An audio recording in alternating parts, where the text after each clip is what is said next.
Audio Jungle. వ్యవసాయం పరిశ్రమలో పర్యాటక రంగంతో పాటు అన్ని రంగాల అభివృద్ధి చెందితే రియల్ ఎస్టేట్ నిర్మాణ రంగం కూడా ఊపందుకుంటుందని అన్నారు ముఖ్యమంత్రి నారా చంద్రబాబు నాయుడు. ఒక విషయం మనం గుర్తుపెట్టుకోవాలి, ఒక ఎకో సిస్టమ్ క్రియేట్ కావాల్సిన అవసరం ఉంది. ఒక పక్క ఇండస్ట్రీస్ రావాలి, ఒక పక్క వ్యవసాయం అభివృద్ధి కావాలి, పర్యాటక రంగం కూడా ఊపందుకోవాలి.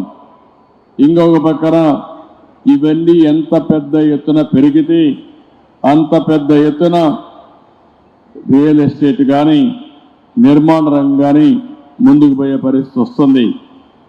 ఒక నిర్మాణ రంగంలో మేము అనేక సార్లు చెప్పాం, 30-40 లక్షల కుటుంబాలు నిర్మాణ రంగం పైన ఆధారపడుతున్నారు.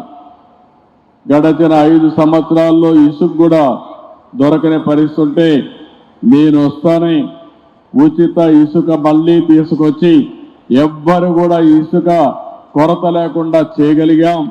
ఎక్కడైనా సరే నేను ఒకటే మిమ్మల్ని కోరుతున్నా, మీకు ఎవ్వరికి ఇసుక దొరకకపోతే నిర్మాణ రంగంలో మీరు దబాయించి తీసుకునే హక్కు ఈ ప్రభుత్వం మీకు ఇచ్చిందని చెప్పి కూడా నేను మీకు తెలియజేస్తున్నా.